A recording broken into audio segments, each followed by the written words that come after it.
Okay,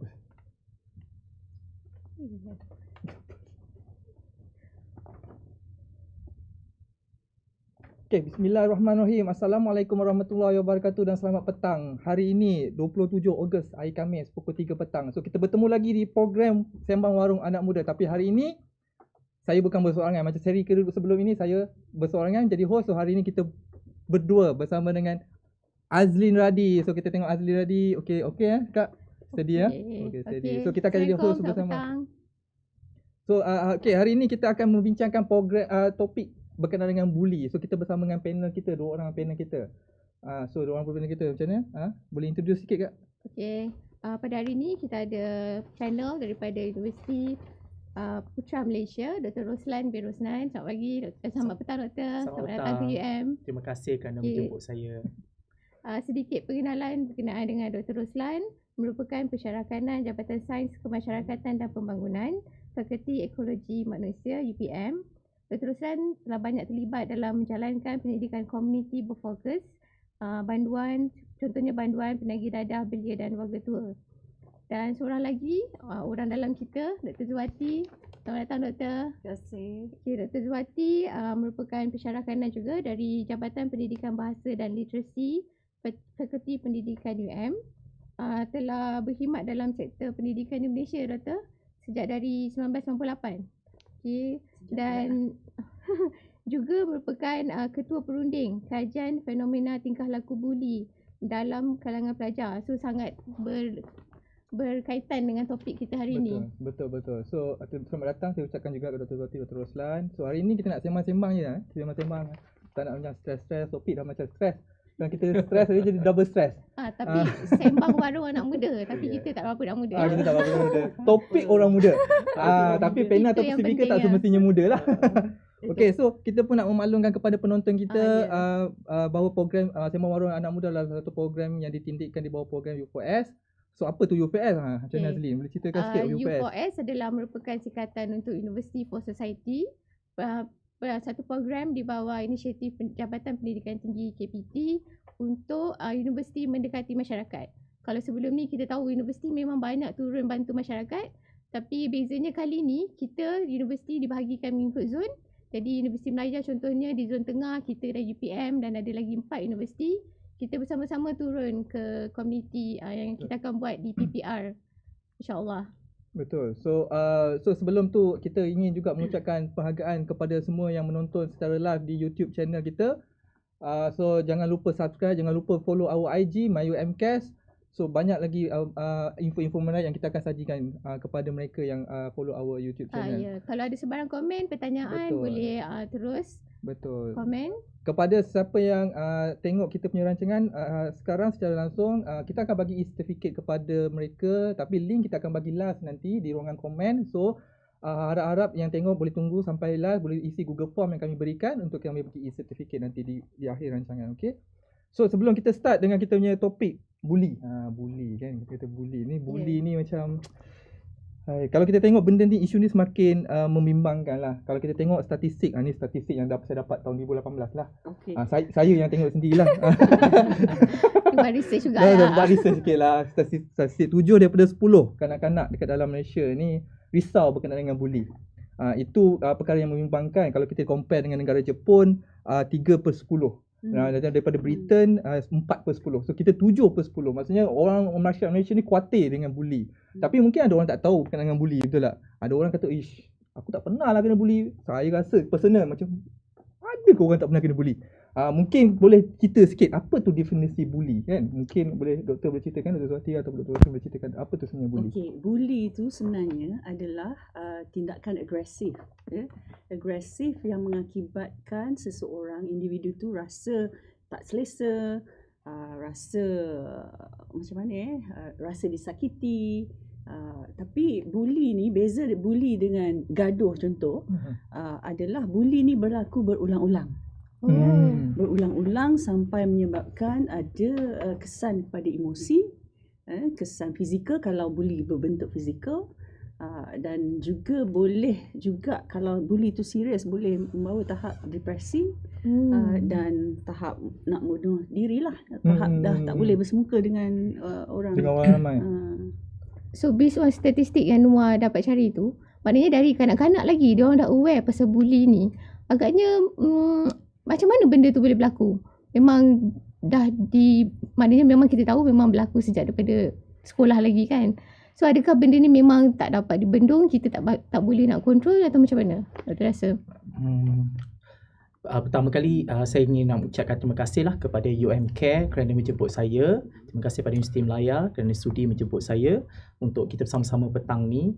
Kalau kita lihat dari segi bagaimana bermulanya bully itu, dia boleh bermula dalam pelbagai bentuk sebenarnya. Kita boleh melihat dari segi persekitaran dia, sama ada ia bermula daripada rumah. Tetapi apa yang sering kita bercakap adalah bully itu selalunya budak-budak di sekolah yang berjauhan daripada keluarga. Tetapi sebenarnya bully itu juga boleh berlaku ketika di dalam rumah sebenarnya. Kan? Dalam rumah maksudnya dengan family? Mungkin dengan ahli keluarga, mungkin dengan saudara mara, mungkin juga berlaku melalui jiran tetangga dan sebagainya. Maknanya persekitaran itu sangat mempengaruhi sebenarnya kepada perkembangan seseorang individu itu. Jadi persekitaran ini yang kita perlu lihat. Sama ada persekitaran ini yang kita sediakan untuk generasi kita, anak-anak kita adalah dalam keadaan selamat ataupun persekitaran ini tidak selamat. Jadi perkara yang kita boleh lihat sama ada kita ini dibuli disebabkan di sekolah ataupun sebagainya, kita perlu melihat juga mengapa ia dibuli. Kan? Adakah ia memang layak untuk dibuli ataupun dia bagaimana? Sebab kalau kita lihat kepada ciri-ciri pembuli ataupun yang dibuli, kan, selalunya yang dibuli ini adalah mereka yang lemah, mereka yang tidak berdaya, kan. Betul. Jadi keadaan-keadaan ini akan menyebabkan kanak-kanak ini akan dibuli dan dia ada konsep dominasi dan mendominasi. So ini perkara yang kita kena faham. Sebab itu saya nak tambah sikitlah pada Dr. Zhu sebut tentang definisi buli itu. Definisi buli itu mungkin disebabkan ketidakseimbangan kuasa. Bagaimana kita menterjemahkan dalam bentuk tindakan kita. Kalau kita rasa kita dominan terhadap sesuatu, sudah tentu kita akan cuba untuk menguasai orang yang tidak dominan itu. Betul. Jadi ini keadaan yang kita perlu faham, sebab lagi-lagi dalam keadaan dunia semasa ini yang saya rasa kita ada ICT. Kalau dulu orang sebut bully itu you diejek, you dipukul ataupun you diugut dan sebagainya. Tetapi hari ini bully itu dalam bentuk yang kita tidak diterjemahkan dalam pelakuan, tetapi ia berlaku secara maya. Dan itu juga memberi kesan kepada seseorang individu dari segi emosi, dari segi perkembangan kognitif dia, kan. Jadi ini perkara yang kita kena lihatlah. Maknanya keadaan bully itu tidak semestinya dalam keadaan yang kita kata ia terkawal, tetapi dalam persekitaran yang mungkin tidak terkawal dan kita tidak tahu di mana. Sebab semuanya akan orang kata apa ya? Semuanya akan bermula bila mana kalau saya rasa saya dibuli, so saya ini dibuli. Sebab setiap yang menerima itu kadang-kadang dia tak rasa pun dia dibuli. Kita je yang menganggap dia dibuli, kan? Jadi yang menerima itu juga perlu faham yang bahawa dia juga adalah dibuli ataupun tidak dibuli. Sebab contohlah saya kata, kalau saya mengejek saudari lah, contoh saya kata ni semua, mungkin saudari orang yang kebal hatinya mungkin tidak menganggap tak apalah, kan. Hati batu tu mungkin tidak ada merasakan ia satu bentuk bully, kan. Tetapi dari segi hakikatnya itu adalah bully. Kan. Jadi ini perkara yang kita lihatlah. Sebab itu orang yang didominasi ini kena sedar you ini dibuli ataupun tidak dibuli, kan. Menarik. Tadi Dr. Zuhati ada mengatakan bahawa benda yang dibuat repetition itu adalah dibuli dan sampai akan efek dari segi emosi everything. Tetapi kalau kita kata dia buat benda yang repetition tetapi tak ada efek, macam family lah, macam family, kadang-kadang parents ataupun abang lah konon selalu impossible tak ada efek. Dia akan ada efek. Efek maknanya kalau atas sebab didikan macam mana pula? Saya nak tambah apa yang Dr. Roslan cakap tadi. Persekitaran tu memang memainkan peranan penting. Dari dapatan yang kita dapat dari kajian bully, bully ni berpuncanya di rumah. Memang punca di rumah. Kebanyakan yang kita temu bual, kebanyakannya berpunca di rumah. Contoh seorang pelajar murid sekolah rendah di persekitaran rumahnya dia berkawan dengan abang-abang. ibu ayah sibuk bekerja. Jadi abang-abang, kakak-kakak yang mendidik dia. Cara didikan berbeza. Kasar. Pergaulan dia kasar. Jadi kadang-kadang kalau tak kasar, dia dibuli di rumah. Bila dia pergi ke sekolah, dia nak lepaskan kegeraman dia tu, dia buli pula orang lain. Dia dah jadi satu, macam mana kita kata, berkaitan kat situ. Dia ada rantaian. Dia possible lah kalau abang membuli adik. Itu adalah maksudnya isu abang membuli adik itu adalah buli lah. Cuma kita kena lihat dalam konteks keluarga, kadang-kadang ada yang salah tafsir definisi buli ni. Kadang-kadang ibu bapa suruh buat kerja dah dianggap buli. Itulah. Kalau macam didikan tu kan. Buat tanggungjawab. basuh pinggan. Hari-hari basuh pinggan. Apa yang kita faham, contoh di IPTA, Hari Haluan Siswa. Hari Haluan Siswa, kita tak boleh anggap dia sebagai buli. Haluan siswa tu konsepnya adalah untuk memberi pendedahan, betul. Memberi pendedahan kepada pelajar-pelajar baru, mengenal senior-senior, berinteraksi bersama pelajar yang lebih tua. Jadi kat situ bila disuruh ambil tanda tangan, itu kan buli. Itu ragging kan ni, ragging yang terma yang selalu kan. Ragging pun. Ragging tu apa? Ragging tu buli ke? Ragging tu berunsur penderaan lah. Tapi saya rasa dulu, back in masa zaman saya lah. Okey, saya cakap zaman muda-muda lah. Yes. Kemuda zaman kita muda lah. dulu lah. Kita anggap ragging tu adalah satu bentuk pendedahan. Macam doktor cakap, kita pergi ke masuk ke sekolah asrama contohnya kan. Pendedahan untuk kita bergaul dengan senior, dengan kawan-kawan baru. So ada sort of ragging. Tapi mungkin berbentuk pada ketika tu untuk seronok, tujuan seronok. Kita tak rasa pun dibuli. Tapi somehow saya rasa transformasi sekarang ni yang dia berubah, keadaan berubah, dia jadi agresif. Kenapa agaknya benda tu berlaku? Saya rasa kanak-kanak kita hari ini lebih terdedah dengan media masa, lebih terdedah dengan, mereka ni lebih pantas daripada zaman dulu-dulu. So maklumat-maklumat itu mereka sampai dengan begitu cepat dan ni. Jadi persepsi mereka tidak sama dengan persepsi 20-10 tahun yang lalu. Persepsi hari ini menganggap benda-benda yang simple-simple itu yang kita rasa itu simple dulu, tetapi hari ini satu benda yang berat untuk mereka mentanggung perkara-perkara tersebut. Ini semua hasil daripada didikan sebenarnya. Bagaimana didikan kita beri di rumah. Kalaulah kita ini dibesarkan di rumah dalam keadaan okey, setiap pagi kita cuci toilet, setiap pagi kita kena basuh pinggan. Itu adalah didikan yang diajar oleh orang tua kita, dan perkara yang sama kita bawa ke sekolah, itu menjadi satu kebiasaan. Tetapi bila mana di rumah kita tidak pernah diperlakukan seperti itu. Bila di sekolah cikgu suruh cuci toilet, cuci kemas bilik kelas ke, itu semua akan menganggap benda itu sebagai satu bebanan kepada pelajar kita. Jadi didikan ini sangat penting. Sebab itu kalau kita ingin melakukan sesuatu kepada anak muda hari ini, kita perlu memberitahu apa sebabnya kita lakukan demikian dan apa kesannya kalau you melakukan sedemikian. Sebab mereka akan tertanya-tanya, kenapa aku perlu buat ni? Kenapa aku perlu buat tu? Kan? Jadi kena rationalize. Kita kena rationalizekan mereka bahawa kita lakukan benda ni adalah untuk ini, kesannya adalah untuk ini. So ini perkara yang kita cabaran lah dalam kita mendidik generasi muda hari ini, sebab generasi muda hari ini mereka ini berinformatif. Kan, mereka nak tahu.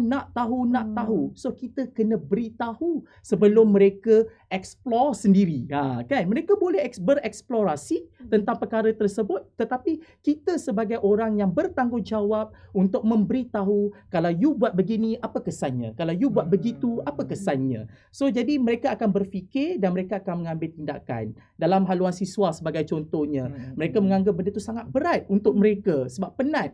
Kadang-kadang haluan siswa kita pun daripada pagi sampai ke malam, kan, banyak benda, sorak dan sebagainya. So ini perkara yang kita kena fahamkan mereka bahawa ini adalah sesi ta'aruf untuk kita sama-sama mengenali antara satu sama lain, untuk kita menyesuaikan diri. Kan orang kata apa, yalah ta'aruf sama kita, mereka pun baru belajar, ada datang daripada kampung, baru masuk ke universiti. Jadi ini perkara untuk mereka menyesuaikan diri. Jadi perkara ni, objektif ini kena clear dalam minda mereka supaya mereka menerima itu sebagai satu tanggungjawab dan satu keperluan kepada mereka untuk menempuhi perkara ini, bukannya satu bebanan ataupun satu bully yang kita berikan kepada dia, kan? Maksudnya bila dia terasa terbeban, itulah bully. Maksudnya kalau ada benda yang dia buat repetition tapi kita jelaskan kepada mereka kenapa dia orang buat. Maksudnya itu bukan bully lah. Itu yang di-explain oleh Ya. saya, betul ke apa yang saya ni? Acceptance kan, penerimaan. Penerimaan, betul. Kalau contoh kalau dia rasa terbeban, ya, di haluan siswa tu rasanya tak ada yang terbeban. Memang itulah budayanya. Cuma kalau kita kata bully ni, macam saya cakap tadi, dia melibatkan emosi, dia melibatkan kecederaan fizikal dan mental, seterusnya lah. Kalau bully yang kita lihat yang dari dapatan kami, penyelidik kami 5 orang dilantik bersama saya Dr. Zuraida Abdullah, Profesor Sufian Hussein dari UKM, Dr. Nazri bahagian kanak-kanak dan Dr. Hook Camry. Kita melihat keseluruhannya bila kita ke lapangan. Kita tengok tingkah laku bully ni berlaku disebabkan satu, macam Dr. Roslan cakap, kuasa. Dia ada kuasa, Betul. dia nak membuli. Dia tak boleh kawal perasaan dia tu, dia nak membuli. Kedua adalah dia kurang kasih sayang. Dia kurang kasih sayang, dia nak perhatian. Ketiga adalah disebabkan dorongan. Contoh, katalah ada kawan ramai. Engkau kuatlah. Dia macam, dia teruja lah kawan dia suruh, dia nak buat. Menunjukkan dia ada kekuatan kat situ. Kekuatan luaran. Ada orang mendukung dia. Contoh yang berlaku di sekolah, kes pau duit. Pau duit. Minta duit. Ugut minta duit kan. Pelajar, kita tengok kadang-kadang kita sangka pelajar senior akan bully pelajar junior kan. Tetapi dalam dapatan kami, pelajar junior yang bully pelajar senior. Oh, ada pula macam tu. Ya. Kenapa dia buat macam tu? Sebab di belakang dia ada orang yang Dia rasa berkuasa. Dia rasa menyokong, berkuasa dia rasa lah. kuat. Kalau dia buat, orang tu takkan kenakan dia balik sebab ada di belakang dia. Ya. Itu satu. Jadi another factor adalah ego. Kan? Dorongan ego tu nak tunjuk kuasa. Bully ni bahaya kalau kita tak bendung. Ya, dia dari sekolah ke sekolah menengah ke Sampai alam IPT. pekerjaan pun. Ya, Saya rasa alam betul. pekerjaan pun ramai juga pembuli-pembuli dan dibuli. Tapi tak dinafikan Kan, betul tak? kalau yang membuli kadang-kadang dia berubah. Yang dibuli kadang-kadang dia berubah juga ke arah yang lebih positif. Betul. Dia bukan semua negatif. Dia memberi kekuatan pada dia, resilient. Cuma untuk bully ni saya rasa macam ini filosofi saya sendirilah, saya tak tahu betul ke tak. Kadang-kadang bully ni macam contoh badan beruniform. Kalau kita tengok kalau kita masuk dalam mana-mana badan uniform, kebanyakan akan ada bully lah. Senior, junior, sobot tu sobot ni macam-macam lah. Tapi betulkah kalau dengan bully tu akan orang kata apa, membentuk jati diri seseorang? Possible ke ataupun tidak? Kalau contoh, saya dapat menangani isu bully tersebut.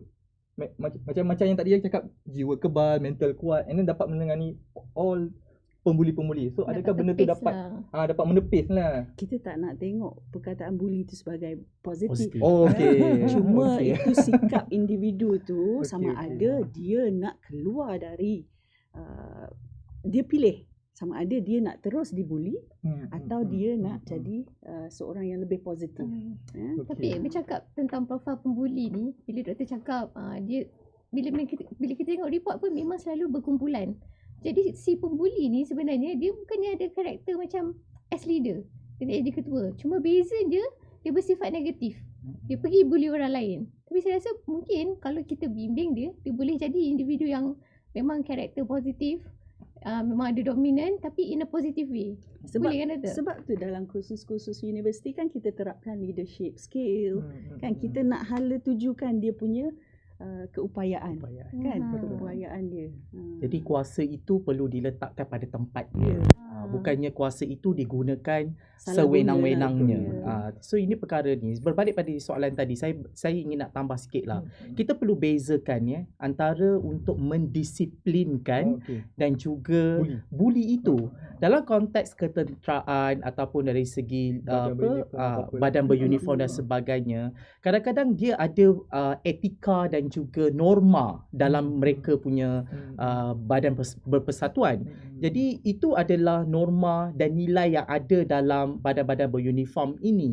Cuma bila mana ia dikatakan bully, dia adalah perkara-perkara yang bagi saya unnecessary. Maknanya benda itu sepatutnya tidak berlaku di dalam badan beruniform. Kenapa perkara itu dilakukan? Jadi tiba-tiba dalam badan beruniform ni okay, you cuci, you kasut saya, you tolong kilat kasut saya. Ini adalah perkara yang unnecessary sebab dia tidak membentuk satu nilai yang baik kepada ahli-ahli persatuan. Tetapi dalam membentuk disiplin itu mungkin you kena punctual. Pukul 8 kita kumpul, pukul 8 kena ada. Kan? You kena berkawat dalam keadaan yang sekata semua. Jadi ini adalah bentuk disiplin yang kita berikan. Ia bukan dalam satu konteks bully. Sebab itu bully itu mesti dilihat juga dalam bentuk nilai dan norma kepada sesuatu keadaan yang kita letakkan. Kan? Kalau nilai itu tidak bercanggah dengan perkara tersebut dan kita tidak boleh menerima nilai tersebut, sepatutnya kita tidak perlu berada di dalam itu. Sebab kalau kita berada dalam itu, kita akan memberikan satu persepsi yang berbeza daripada orang lain, kan? Jadi ini perkara yang kita kena faham dalam konteks ini supaya ia dapat membezakan yang mana untuk mendisiplinkan, yang mana yang berbentuk ragging ataupun penderaan itu, kan? Jadi ini perkara yang saya kira kita perlu faham. Kalau nak jadi tentera, you memang kena berdisiplin, you memang kena ikut nilai dan norma seperti mana tentera-tentera tersebut, kan? Kalau latihan dia dan sebagainya. Tentera yang macam kita ni macam kita ni memang tak layak lah. Kalau kita masuk situ nanti kita akan cakap kita ni dibuli, kan? Jadi kekuatan itu yang akan membentuk sebenarnya personality mereka, kan? Dari segi kuasa tu. Okay, good. Tapi kalau kita tengok dari segi jantina, kalau kita tengok jarang kita tengok, tak tahulah, kita jarang tengok kat media yang isu-isu daripada perempuan kena bully. Kebanyakannya lelaki. Ada ke di kalangan wanita ni isu-isu bully ni? Ada. Kalau dari dapatan kami lah, memang betul lah, bully ni banyak berlaku dalam golongan lelaki. Dari dapatan kita yang kita lakukan tu, analisis menunjukkan memang lelaki banyaklah pembulinya. Orang sebelah ni cakap dia tak pernah kena bully seumur hidup. Tapi perempuan pun ada. Perempuan tapi pun mungkin ada. tak banyak Tak banyak, tak sebanyak yang lelaki. Walaupun statistik agak sedikit kes bully, tapi kita kena ambil tahu, kita perlu tangani dari awal sebab apa yang keluar di media-media itu semua dah tahap critical. Ada sebab ke kenapa wanita kurang lelaki lebih? Saya rasa ini semua sebab personality, pembawaan personality wanita itu. Tetapi bully ini agak sukarlah hari ini untuk kita nak kaitkan dengan jantina bagi saya lah, sebab semua orang berpotensi untuk dibuli, kan? Especially sekarang kita ada cyberbully. Cyberbully. Siapa-siapa je boleh jadi. Kan? Jadi sebab dalam cyber tu semua orang menyamar, kan? Dia bukan menunjukkan diri dia yang identiti sebenar, kan? Mungkin kadang-kadang kita tak perasan kita membuli orang. Dalam cyber tu komen kita acap kali, selalu kita komen negatif je sampai buat orang tu down. Itu sebenarnya kesan kita secara tak langsung kita bully orang tu. Tapi saya rasa bila dalam maya ni orang lagi semakin berani. Sebab dia tak nampak satu. Dan dia bebas tulis apa sahaja sebab dia tahu tak ada siapa tahu dia tu siapa. Tapi impact dia tu kita boleh tengok ada yang sampai bunuh diri. Maknanya kesan dia tu kita boleh saya tak tahu nak samakan atau tidak dengan physical punya bully ni. Betul tak doktor? Corak yang kita dapati, corak bully di IPT lah khasnya, di kalangan lelaki banyaknya verbal. Surprisingly verbal. Ejek, lisan. Lisan. Tumbuk tu kuranglah physical. Macam di kalangan perempuan pemulawan. Pemulawan. Banyak berlaku pemulawan atau bully tanpa lisan. Dia secara sign, signal. Yang kita khawatiri adalah di kalangan perempuan biasanya yang mendorong bully adalah faktor cemburu. Faktor cemburu. Perempuan dia memang kuat cemburu Tak boleh tengok orang lebih. Dia tak boleh tengok orang lain Yang lebih. lelaki dendam. Lelaki dendam. Dia tak boleh tengok orang lebih. Iri hati. Iri hati. Cemburu lah. Cemburu lah. Ada satu kes pelajar ni dibuli. Bila kita tanya kenapa dibuli, bila di soal siasat, ditanya pembuli kenapa membuli si dia kata sebab pelajar ni pandai. Just because of that. Pelajar ni pandai, jadi teacher's pet, pensyarah suka, sayang. Jadi dia rasa dia terpinggir. Itu punca yang tadi saya mention, dia kurang perhatian. Jadi sebagai pensyarah, saya sendiri bila buat kajian ni, saya ambil maklum, kita belajar. Saya sendiri cuba memahami pelajar, especially bila kita bagi assignment kat pelajar, bila kita bagi feedback pada pelajar, kita pastikan kita ni buat sama rata. Tak ada yang lebih, tak ada yang kurang. Kita tak nak kecilkan hati pelajar jugalah. At the same time, itulah. Kalau kita tengok berkenaan dengan tadi doktor ada sebutkan berkenaan dengan didikan di rumah. Kan didikan di rumah tu punca bully. Tapi didikan di rumah tu macam contoh kalau kita tengok pada kita di Malaysia ni negara berbilang kaum. Setiap kaum mungkin ada orang kata apa cara berbeza untuk mendidik anak-anak.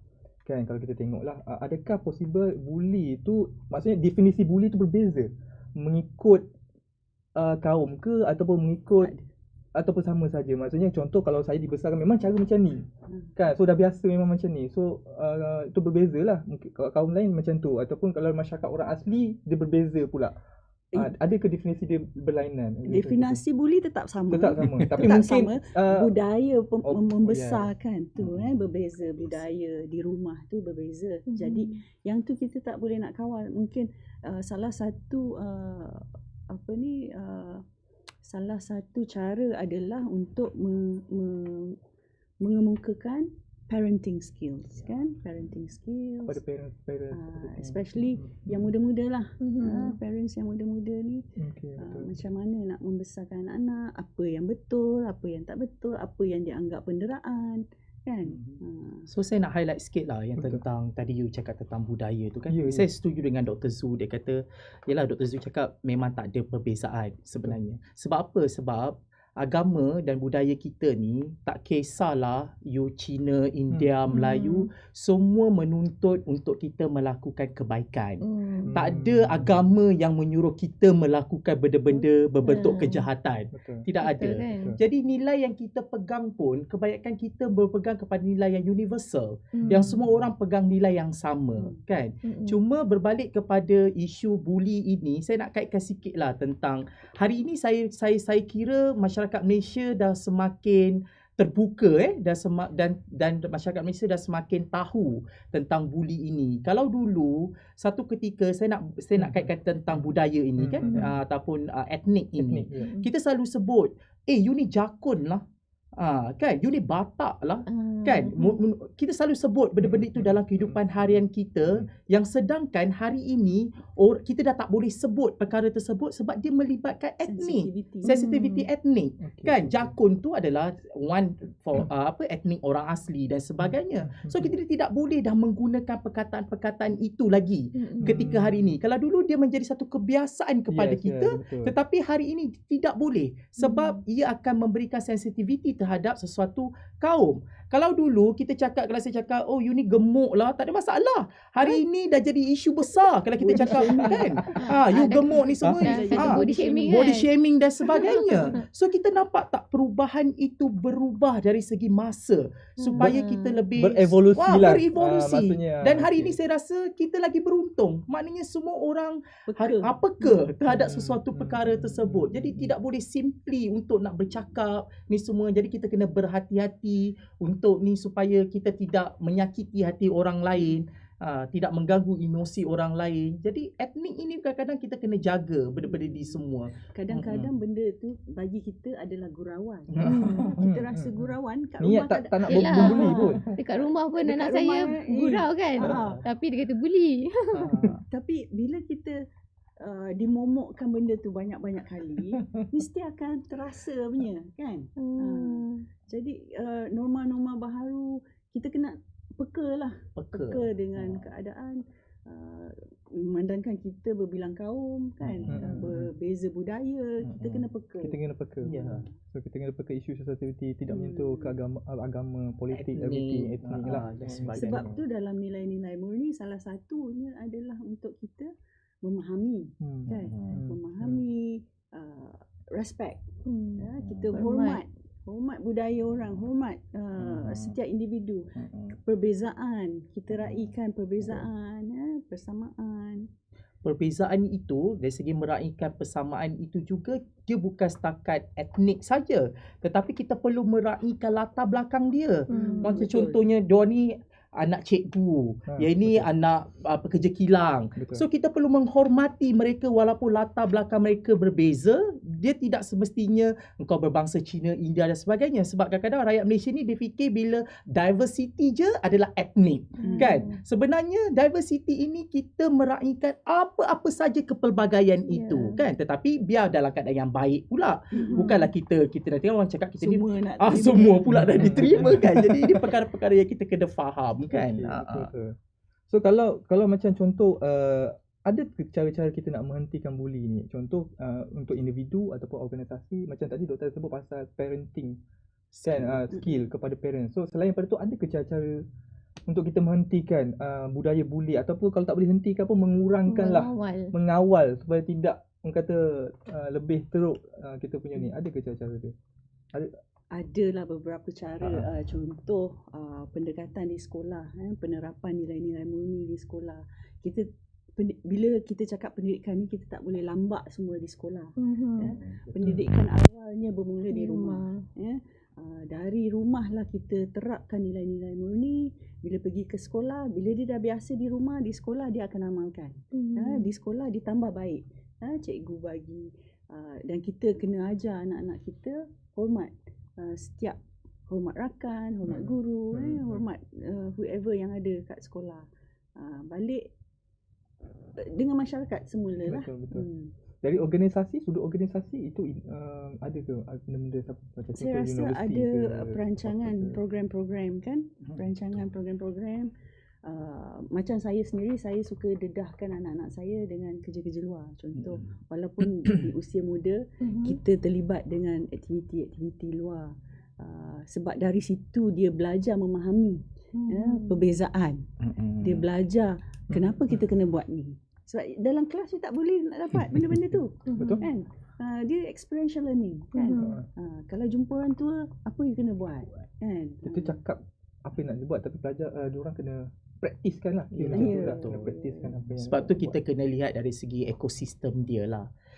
Dari segi persekitaran sosial dia.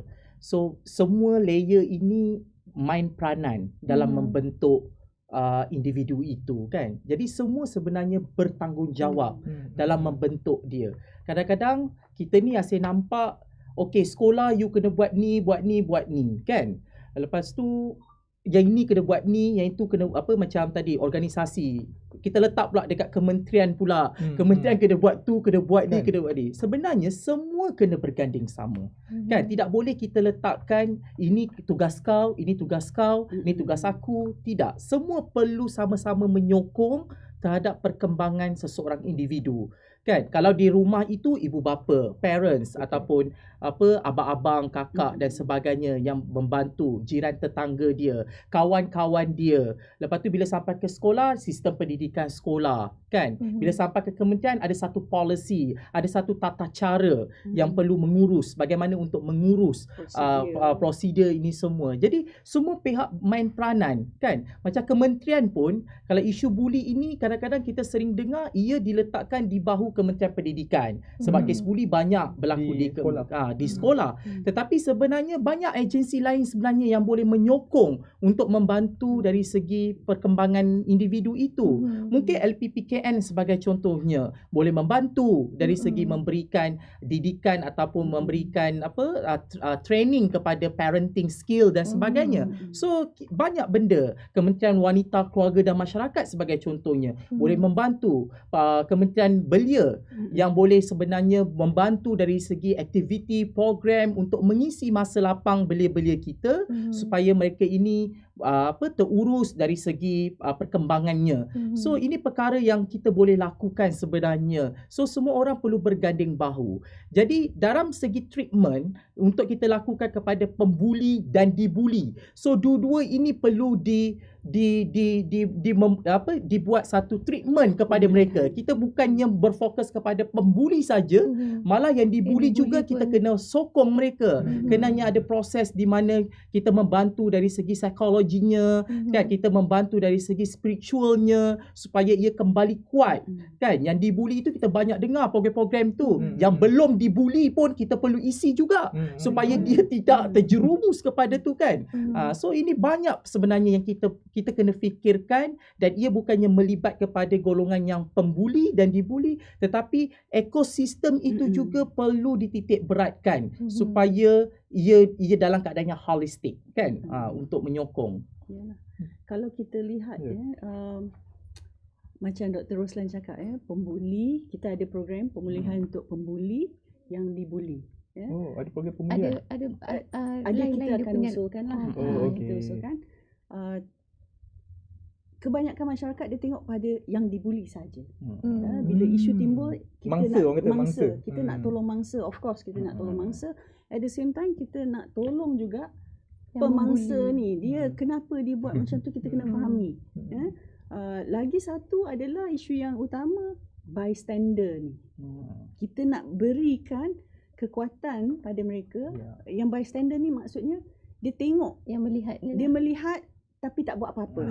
It's like dia menyokong lah. Dia menyokong yang itu membuli banyak ni. tu, kan. Yang paling ramai adalah bystander. Ya. Dia tengok tapi dia tak buat apa-apa. Jadi kita nak terapkan langkah-langkah apa yang perlu dia buat bila dia nampak kejadian buli, dia nampak kawan dia dibuli atau dia nampak kawan dia membuli. Daripada dia duduk sorak kat situ, apa yang patut dia buat? Dia kira kalau benda-benda yang mencederakan fizikal, contoh dulu kat sekolah-sekolah kita ada biasalah regi, pukul-pukul sikit je lah. Tu consider sebagai Macam bully pernah ke? buat je. Bukan. bukan pernah buat. Tahulah sikit-sikit. Itu consider sebagai bully ke ataupun sebab tadi doktor kata definisinya tidak mesti repetition. Tapi kalau dia datang sekali pukul gaduh lah, consider gaduh. It macam ragging macam tu lah ke? Macam mana ragging ni? Ragging tu berulang-ulang juga. Ragging tu juga. bukan. Tapi Tapi yang macam itu mana dia dengan jadi dia? kes lain lah. Itu dia jadi kes sebagai juvenile punya kes lah, kan. Maknanya you memukul, kan. Dia dah jadi dia tidak jatuh pada bully, tetapi dia jatuh kepada you telah melakukan satu kesalahan kekasaran kepada orang, kan. Jadi itu bawah juvenile, kan. Maknanya betul. delinquent. Dia dah jadi satu bentuk delinquent kepada apa yang berlaku. Tetapi kalaulah perkara itu juga menjadi macam contoh di asrama, dia dah jadi satu tradisi ataupun trend kepada asrama tersebut. Jadi ini ragging ini adalah satu bentuk fizikal yang kita kata dia dah jadi jenayah. Maksudnya dah jadi satu jenayah. Dia bukannya bully lagi. Sebab bully ni bila you melakukan sesuatu perkara di peringkat dia macam dia belum kritikal lah. Tapi bila dia peringkat kritikal dia boleh Dia jatuh jadi pada jenayah. Betul. Jadi ini perkara kita kena aware lah supaya ia tidak jatuh pada jenayah dan akhirnya you akan dihukum mengikut akta tertentu, dan ini akan merugikan masa depan kita punya pelajar dan belia lah. Kalau dari hasil kajian kita, kita dapat klasifikasikan lah berdasarkan definisi bully tu, kita ada tahap bully. Sebab apa yang kita lihat adalah khasnya IPTA lah. Bila berlakunya bully, banyak kes tak dilaporkan. Kalau dilaporkan, penekanan diberikan bagaimana, tindakan yang diambil. Hanya kes disiplin.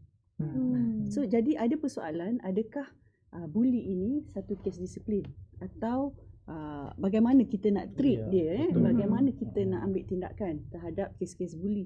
Jadi tim kami telah buatkan satu kuadran untuk klasifikasikan bully tahap, mengikut tahap. Tahap ringan, sederhana dan berat. Bila berat tu dah jatuh pada jenayah lah. Jadi kalau ringan tu macam dia ada berapa tahap tu? 3 lah. Ringan, sederhana dengan berat. So kalau berat tu mungkin jenayah lah, dalam bentuk fizikal everything lah. Dah melibatkan seseorang tu depression. Okay. Tahap yang intermediate dengan yang ni macam mana dia punya pengukuran yang tu? ringan tu macam ejek-ejek kan. Okay. Tapi doktor tu kalau kes orang yang dibuli tu sendiri ke hadapan untuk mengaku yang dia dibuli. Tapi mungkin ada certain kes dia diamkan diri, dia tak berani. Ataupun dia tak perasan dia dibuli pun. Itu yang pendedahan kita kena beri kesedaran pada semua supaya dia sedar sama ada dia dibuli atau tidak. Okay. Lagi satu yang saya nak bangkitkan kat sini yang ni unik kita dapat, bully academic. Dalam keadaan macam mana kita cakap pasal cerita. anak muda, bully academic ni bila kita buat group work, banyak laporan kita terima, dia rasakan dia dibuli dalam kumpulan dia. Bermaksud contoh satu kumpulan ada 4 orang. Bila kena buat assignment, dia je yang kena. Tiap kali buat assignment, dia je yang kena. Ni sleeping partner. Yang lain semua rider. Yang kena buat proposal lah dia. Yang kena present dia. Kena buat report lah dia kan. Ada ketika kadang-kadang kalau tak buat, dia kena lah. Itu unsur bully lah kat situ. Tapi itu banyak kan berlaku dalam. Banyak berlaku tapi tak dilaporkan. Tak Kalau dilaporkan, mungkin pensyarah boleh ambil tindakan. Contoh tukar group partner atau cara macam mana kita nak nilai pemberatan kerja khusus, kerja kumpulan tu. Actually kajian Dr. Zul and the team, I think is very holistic punya kajian. Dia banyak, dia bermula dengan definisi, lepas tu dia categorical kan, lepas tu ada cadangan dan sebagainya. Bila cadangan tu dia tengok by layer pula kan. Jadi memang holistic kajian tu. Dan saya pun tak sabar sebenarnya nak tengok dari segi publication kajian tu kan. Ini memang pertama kali dibuat di Malaysia ke macam mana doktor? Ini kita dapat arahan dari kementerian lah, kita dapat untuk melihat pada polisi fenomena tingkah laku bully ni macam mana kita nak handle, sebab bendanya memang nampak kecil tapi benda bila berlaku adalah serius. Jadi kita perlu tangani lah. Macam isu punca segala. Ini saya rasa ini yang peringkat kebangsaan the first time. Saya rasa. Yang setahu saya lah. So dia macam bully ni macam satu kata punca kepada isu-isu lain lah. Jenayah-jenayah lain, contoh kebanyakannya contoh jenayah berat macam contoh dia isu bunuh lah, ragging sampai dia sebenarnya bully itu adalah manifestasi tingkah laku sebenarnya. Dia adalah manifestasi tingkah laku. Tapi punca dia sebenarnya bukan bully ni. Punca ni adalah mungkin masalah keluarga, masalah itu. So banyak masalah dia. Jadi akhirnya dia jadi pembuli. So sebab tu bully itu adalah manifestasi sebenarnya kepada tingkah laku tu. Bila kita tengok pembuli dan mangsa buli, kita juga tengok karakter introvert, extrovert. Kebanyakan yang pembuli ni extrovert. Dalam soal selidik tu kita tengok extrovert lah pembulinya. Yang dibuli ni mostly introvert. So saya tak pernah buli orang. Introvert ni biasanya Tak ada siapa nak mengaku dia pernah buli orang. Introvert ni biasanya dia tak suka ke depan. Dia lain dari yang lain. Maksudnya dia pemalu. Tapi ada introvert yang berjaya. Extrovert pun ada yang dibuli. Sebab orang menyampah tengok dia. Berjaya kan. Macam saya cakap yang tadi pelajar tu pandai. Bila dia pandai, cemburu, orang cemburulah. Kan dia baik dengan pensyarah. Okay. So kalau kita tengok, ada tak tips-tips kita untuk mengelak daripada dibuli? Ada tak kalau doktor ada untuk dikongsikan kepada orang kita punya komuniti, orang yang melihat, ada tips-tips tak macam mana nak mengelak daripada dibuli? So kalau kita tengok. Salah satu cara adalah untuk sebenarnya perwatakan kita kan. Perwatakan kita sama ada kita ni willing to be around with people. Kalau kita rasa kita selalu menyisihkan diri kita, kadang-kadang bukan orang bully kita, bukan orang sengaja nak bully kita, sebab kita ni tak nak campur orang. Kan? Kita tanya diri kita. You deserve untuk dibully. Oh. Macam tu lah. Jadi ada ketika bila kita tanyalah diri kita. First kita tanya diri kita, kenapa kita dibuli? Kan? Kenapa agaknya? Kenapa tak nak campur orang? Kan? Biasanya orang yang dibuli ni dia mempunyai sifat kelainan dari yang lain. Dia nampak lemah, dia unik lah. Orang nampak dia tu suka duduk seorang-seorang. Kan? Jom kita kenakan dia. Mula-mula macam tu. Jadi kalau kita layan yang cuba membuli ni, dia akan menjadi-jadilah. Jadi kalau boleh avoid. Contoh kita jangan galakkan dia untuk membuli kita. Lagi satu adalah kita kena beranilah. Apabila kita rasa kita dibuli, kita kena berani bercakap, berkongsikan perkara tu dengan teman yang kita percaya, rapat. Kalau di sekolah kita ada kaunselor, di universiti kita ada kaunselor. Kaunselor adalah orang yang boleh dipercayai, kaunselor yang terlatih. So kita boleh buat aduan di situ. Tapi benda-benda tu mengambil masa lah kan. Contoh kalau kita dah pergi ke sekolah asrama ataupun benda, sebab kita dibesar dengan cara macam tu. So bila kita nak ubah kita menjadi berani dengan tiba-tiba, perwatakan kita memang selalu berjauhkan diri pada orang, kita kurang bercampur. So benda tu akan mengambil masa kan, betul tak? Sebab itu dalam program di sekolah kita menitik beratkan kedua-duanya kan, akademik dan core curriculum. Jadi sebenarnya core curriculum itu adalah macam kita di Universiti Pembangunan Insaniah itu yang kita cuba tonjolkan hari ini dalam kelainan dalam kita punya sistem pendidikan kan. Kita try untuk mengimbangi kedua-duanya supaya ia memberi ruang sebenarnya kepada pelajar kita untuk explore dia punya potensi diri supaya dia berada di depan dan sebagainya lah. So ini perkara yang kita buat sebenarnya, dan macam tadi Dr. Zul sebut, kita patutnya memberi ruang juga kepada pelajar kita ataupun anak-anak muda kita ni satu platform untuk dia mengekspreskan apa yang dia rasa, apa yang dia jiwai ke apa benda tu semua, supaya ruang ini sebenarnya bukannya untuk mereka ini menyalahgunakan, tetapi bagi untuk release kan dia punya stress, dia punya tension tu semua kan. Jadi ini membantu sebenarnya. Sebab tu kalau di US, salah satu cara untuk kita membuat treatment kepada yang pembuli ini adalah kita guna quiet room. Quiet room tu adalah kita duduk dalam satu bilik dan mereka ini cuba untuk refleksi. Mereka meluahkan apa benda yang you rasa, apa yang ni. Dan the second things yang saya nampak yang kita boleh buat, macam tadi kita ada masalah kuasa kan, dia tidak tahu nak meletakkan kuasa itu di mana. Kita boleh gunakan sebenarnya kepimpinan yang ada di universiti, di sekolah ke guru-guru ke yang terlibat dengan kepimpinan ini untuk memberi ruang kepada mereka ini untuk terlibat. Dan program-program kepimpinan ini sebenarnya penting supaya dia sedar bahawa kuasa yang aku guna selama ni adalah salah. Aku peras ugut, aku ejek orang ni adalah salah. Jadi kita letakkan balik kepada tempat yang betul, nilai itu pada tempat yang betul supaya dia akan menjadi lebih baik. Dan kita selalu tengok orang kena buli selalunya dekat tandas, dekat kawasan-kawasan gelap. Elakkan berjalan di tempat-tempat begitu. Dan mungkin di sekolah boleh buat satu lorong keinsafan sebagai contohnya. Kan? Dia lalu je lorong tu, dia nampak je ni dia rasa insaf. Aku tak boleh. Kan? Itu salah sebenarnya bagaimana kita membina satu suasana persekitaran yang kondusif dan support dia positif supaya dia rasa selamat, dia rasa selesa. Dia nak membuli orang pun dia risau bila dia nampak benda-benda ni semua. Sebab tu bila kita terapkan pendedahan, awareness, kita bukan hanya target kepada pembuli dan dibuli. Kita target pada semua. Peer support tu yang penting. Peer support atau orang sekeliling. Contoh, kiranya ada komplain, kata pelajar tu, cikgu saya kena buli lah. So apa peranan kita seterusnya?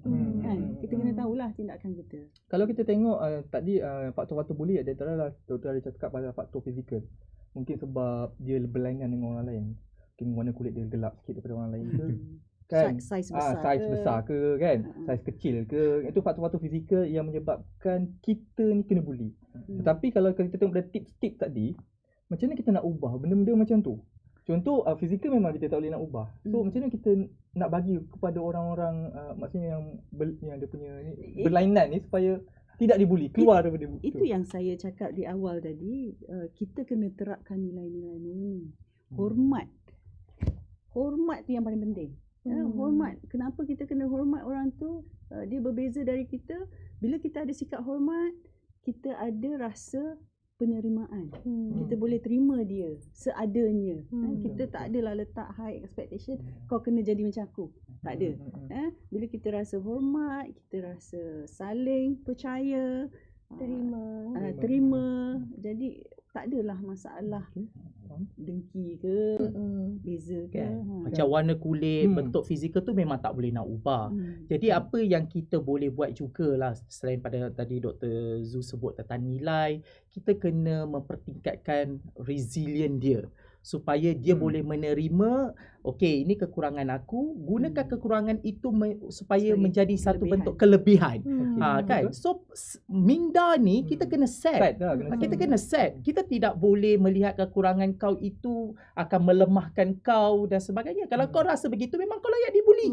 Kan? Jadi you kena wake up, bangkit kan daripada apa yang kelemahan yang you ada untuk you memperbaiki diri. Kena bagi motivasi ya, motivasi itu semua keyakinan diri kan. Banyak kes yang mana pelajar dibuli dia kemurungan sebab kita lambat handle, lambat tackle. Lagi satu sebab tak ada sokongan. Di belakangnya tak ada orang yang boleh menyokong, betul-betul menyokong.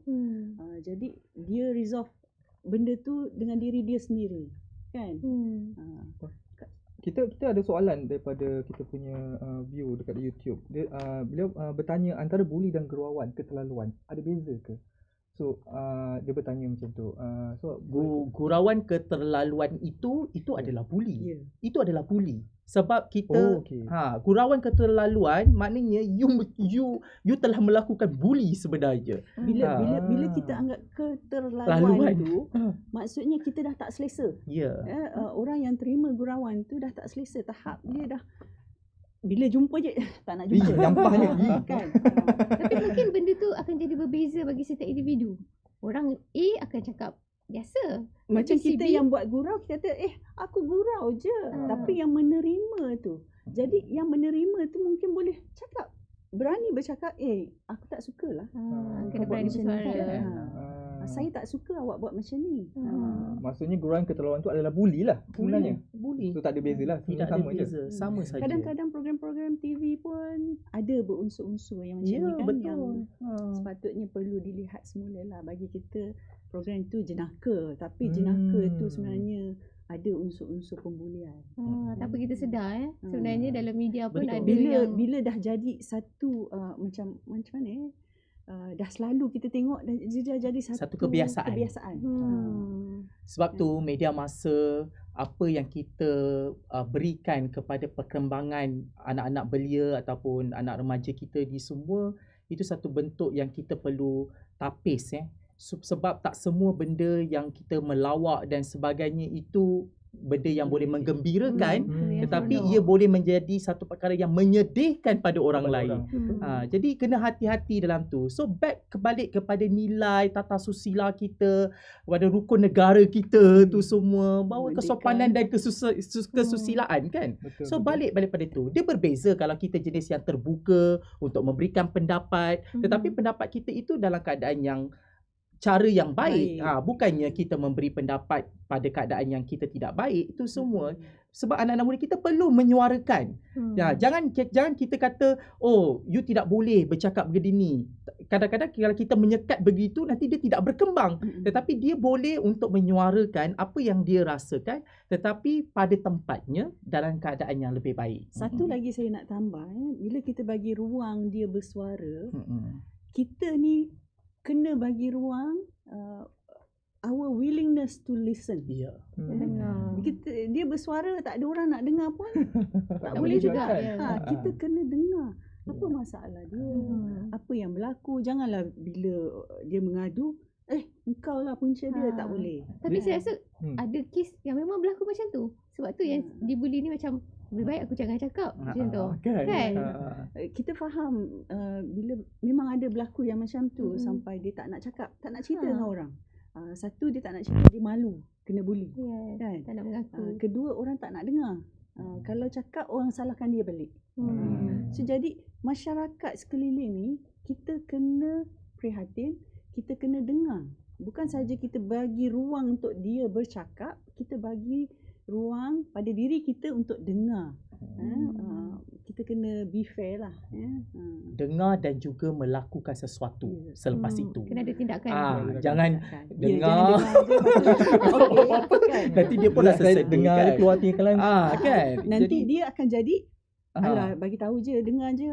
Tak ada apa-apa pun kan. So what for nak bagi tahu? Dia kan? boleh bercakap tak semesti dengan kaunselor lah. Boleh Ya, cakap dengan boleh. kawan-kawan, Yang dia percaya. Yang dia parents, percaya. betul lah kan. Semua. Tak semesti kita cek kaunselor, saya nak luahkan, tak semesti tu. Sebab tu kadang-kadang kalau you tengok daripada statistik walaupun statistik menunjukkan tak ramai kan yang kena buli itu semua rendah, tapi kalau ikut daripada kajian lepas, kalau statistik tu dalam 10 hingga 15% sesuatu tempat tu ada kes buli, kita dah perlu memandang serius dan perlu ada satu tindakan yang kita lakukan bagi membendung masalah itu. Selalu kalau kita kata 15% alah small matter je sikit. Sebenarnya 15% itu dah satu perkara yang serius yang kita perlu ambil sesuatu tindakan. Bukan 15% je Dr. Roslan. Sekarang ni 15% pun kita dah kena ambil tahu. tindakan kan. So itu perkara yang kita kena faham lah. Mungkin ni soalan terakhir kita sebab masa pun dah suntuk. So ini soalan terakhir. Saya nak tanya, apakah yang patut dilakukan kepada orang tu sekiranya dibuli? Orang mangsa lah. buli. Kalau dia nak buat report kepada siapa? Ada ke channel-channel official yang dia boleh pergi? Sebab kadang-kadang mungkin dia tak tahu. Bukan dia tak nak report, tapi dia tak tahu channel kepada siapa. tahu cara. Setakat ni Ada ikut institusi lah. Maksudnya kalau di IPT dia ada HEPA kan, Unit Ewa Pelajar, counselling. unit counselling. Kalau di sekolah biasanya guru disiplin dan kaunselor sekolah lah, atau guru bimbingan kaunseling. Dia adalah channel-channel dia. Kalau Memang ada prosedur. cyberbully pula, kita nak kepada siapa kita nak? Cyberbully you boleh buat report kepada KKM. Ni apa? MCMC. MCMC. Untuk memberitahu kan ada bully. Sekarang ni kalau cyberbully ni mudah. Kalau you tengok dekat Facebook, kalau you rasa konten itu adalah tidak menyenangkan you boleh report. klik then you boleh report kan. Mengatakan konten ini tidak sesuai ke apa benda ni semua. Cuma yang saya faham kalau dia rasa dia dibuli secara cyber, dia boleh first tindakan buat laporan polis ke. Sebab kalau contoh pelajar universiti, cyberbully ni benda berlaku di mana-mana. Kita tak boleh nak kata dia berlaku dalam universiti, dia boleh berlaku di mana-mana. Jadi inisiatif pelajar tu sendiri, tanggungjawab dia untuk membuat laporan. Kadang-kadang tanpa kita sedar kita bully kawan kita melalui cyber, kita ambil gambar dia tanpa izin, post tak tengah makan macam ni buka mulut post edit macam-macam kan, buat gambar cantik jadi buruk lah, superimpose macam-macam boleh berlaku. Betul. Okay, so saya rasa itu saja masa yang kita ada untuk kita kupas tajuk bully. Saya rasa kita rancaklah perbualan kita petang ni kan. So saya rasa kepada sesiapa yang mungkin sebelum ni tak tahu apa tu bully kan, mungkin dia tak sedar yang diri dibuli. Mungkin selepas kita punya perbualan kita hari ni, selepas penerangan oleh pakar-pakar, so mungkin dia sedar yang sebenarnya dia dibuli, ataupun ke mana dia boleh report kepada siapa, atau dia boleh bercakap atau peluahkan kepada siapa. So saya nak tambah sikit. boleh. Kalau rasa anda di luar sana rasa nak luahkan, macam kajian kami di Satu Malaysia mungkin terhad tak sampai pada anda individu. Jadi kalau rasa nak luahkan, bolehlah email ke kajianbuli@gmail.com. kajianbuli@gmail.com. Ada telefon ke? Tak ada telefon. Jadi boleh email. Kadang-kadang orang lebih selesa untuk email, meluahkan secara tanpa kita tahu peribadi dia kan. Jadi kita buka ruang tu lah. Kalau nak berkongsi pandangan, boleh emailkan di situ. Betul. Okay. So selepas topik kita punya kupasan topik pada hari ini, so persoalan balik kita akan tanya kepada pendengar ataupun penonton, adakah anda pembuli, adakah anda dibuli? So kita tanya balik kepada diorang. So dia tanya diri dia sendiri kan, supaya dia boleh Buat refleksi sendiri. Kalau betul dia adalah pembuli, refleksi diri sendiri. Kadang-kadang dia pun tak sedar dia dibuli, betul tak? Kalau dia dibuli, pergilah buat apa sepatutnya dia- yang dia sepatutnya sepatutnya buat. terangkan. Tak adalah tip-tip semua. So terima kasih kami ucapkan kepada Dr. Roslan, Dr. Zul sudi hadir ke Terima sini. kasih banyak doktor. Terima kasih. So terima kasih co-host kita. Lepas ni kita lock. Okay. Saya pun rasa Ha? dibuli hari ni. Dia Tak pasal-pasal rasa dia jadi dibuli co-host. sebab apa datang sini. Mana ada, betul tak? Okay. Datang Okey. rela. Dah. So terima kasih kami ucapkan. Terima kasih. So jangan straight doktor datang ke UM, insyaAllah kita akan selalu bekerjasama juga. So terima kasih. Terima kasih juga kita ucapkan kasih. kepada semua penonton yang menonton secara live. So kita alu-alukan kalau ada betul. any komen, cadangan untuk topik series seterusnya. Secara komen, apa benda komen yang boleh kita improve ataupun menambah baik kita punya slot warung anak muda, boleh bagi kat komen tu. So link untuk Google Form kita akan bagi nanti, so nanti boleh isi untuk e-certificate. So terima kasih saya ucapkan kepada semua. Terima kasih. So terima kasih kepada PTM UC Melaya. So saya rasa itu saja. So kita berjumpa lagi di seri yang seterusnya. So assalamualaikum dan selamat petang semua. Terima kasih. Terima kasih.